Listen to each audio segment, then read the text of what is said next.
Hello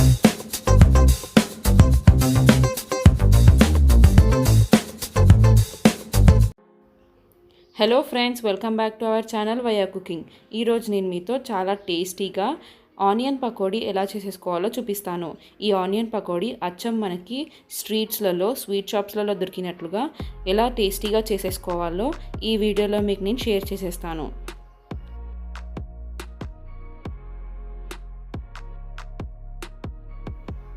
ఫస్ట్గా ఒక bowl తీసేసుకొని అందులోకి 1 కప్ ఆనియన్స్ని ఇలా పొడవుగా కట్ చేసేసుకొని వేసేసుకోవాలి. నెక్స్ట్ అందులోకి పచ్చిమిర్చిని చిన్న చిన్నగా కట్ చేసేసుకొని 1 టేబుల్ స్పూన్ వేసేసుకోవాలి. తర్వాత అల్లం తరుగు ఇలా 1 టేబుల్ స్పూన్ వేసేసుకోవాలి. నెక్స్ట్ అందులోకి ధనియాల పొడి 1/2 టేబుల్ స్పూన్, ఉప్పు 1 టేబుల్ స్పూన్ వేసేసుకోవాలి. నెక్స్ట్ ఇందులోకి 1/2 టేబుల్ స్పూన్ జీలకర్ర పొడి కూడా వేసేసుకోవాలి. ఇప్పుడు ఇవన్నీ ఒకసారి బాగా కలిపేసుకోవాలి. ఇలా కలిపేస్తూ ఉన్నప్పుడు మనకి ఆనియన్స్ నుంచి రిలీజ్ అయిన లిక్విడ్సే చాలా టేస్ట్ ఇస్తుంది. ఇప్పుడు ఇలా కలిపేసుకున్న తర్వాత ఇందులోకి 1 కప్ శనగపిండిని వేసేసుకోవాలి. ఈ శనగపిండి వేసేసుకున్న తర్వాత మనం ఎటువంటి వాటర్ యాడ్ చేసుకోకుండా ఆనియన్స్లో ఉన్న వాటర్ తోటే ఈ పిండిని కలిపేసుకోవాలి. ఇలా కలిపేసుకున్న తర్వాత ఇందులోకి 2 టేబుల్ స్పూన్ల ఆయిల్ వేసేసుకోవాలి. ఈ ఆయిల్ వేయడం వల్ల మనకి చాలా క్రిస్పీగా వచ్చేస్తుంది. సో ఇలా ఒకసారి బాగా కలిపి పెట్టేసుకోవాలి. ఇందులో మనం ఎటువంటి వాటర్ యాడ్ చేసుకోకుండా ఆనియన్స్లో నుంచి ఉన్న వాటర్నే మనం పిండిగా కలిపేసుకున్నాము. ఇలా కలిపేసుకొని పక్కకు పెట్టేసుకోవాలి. నెక్స్ట్ స్టవ్ పైన ఒక కడాయి పెట్టేసుకొని అందులో డీప్ ఫ్రైకి సరిపడా ఆయిల్ వేసేసుకోవాలి. ఆయిల్ బాగా హీట్ అయిపోయేంత వరకు మనం ఆయిల్ని హీట్ చేసేసుకోవాలి.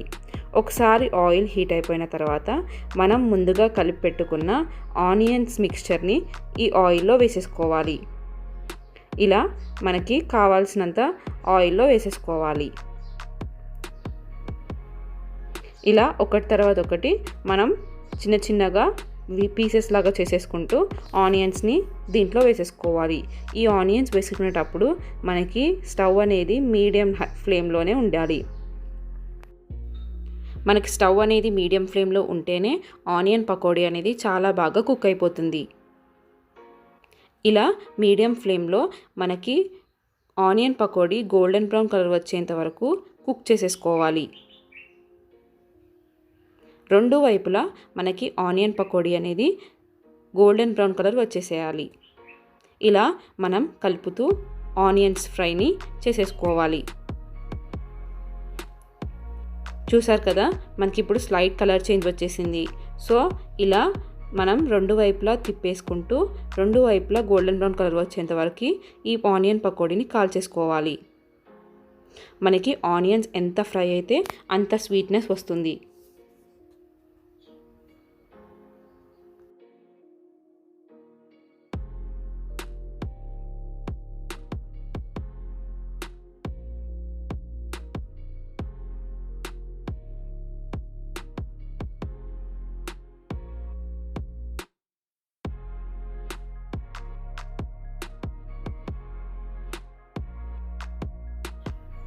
సో మనకి ఇలా 2 వైపులా గోల్డెన్ బ్రౌన్ కలర్ వచ్చేసాయి కదా.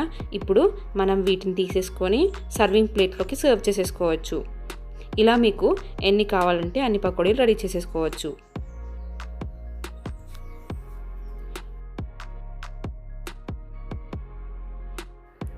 చూసారు కదా ఫ్రెండ్స్, చాలా ఈజీగా ఆనియన్ పకోడీ రెడీ అయిపోయింది. వీటిని మీరు రెయినీ సీజన్లో కానీ చలికాలంలో కానీ ఈవినింగ్ స్నాక్ లాగా చేసేసుకుంటే చాలా టేస్టీగా ఉంటుంది. నేను వీటిని వేయించుకు పెట్టుకున్న పచ్చిమిర్చి అండ్ కరివేపాకు ఆకులతోటి గార్నిష్ చేసేసాను. మనం ఈ పచ్చిమిర్చితోటి ఈ ఆనియన్స్ తింటే చాలా టేస్టీగా ఉంటుంది. ఈ రెసిపీ కనుక మీకు నచ్చినట్లయితే లైక్ చేయండి, షేర్ చేయండి అండ్ మా ఛానల్ని సబ్స్క్రైబ్ చేయండి. మీరు కూడా ట్రై చేసేసి ఎలా వచ్చిందో కామెంట్ బాక్స్లో మాకు కామెంట్ చేయండి. Thank you.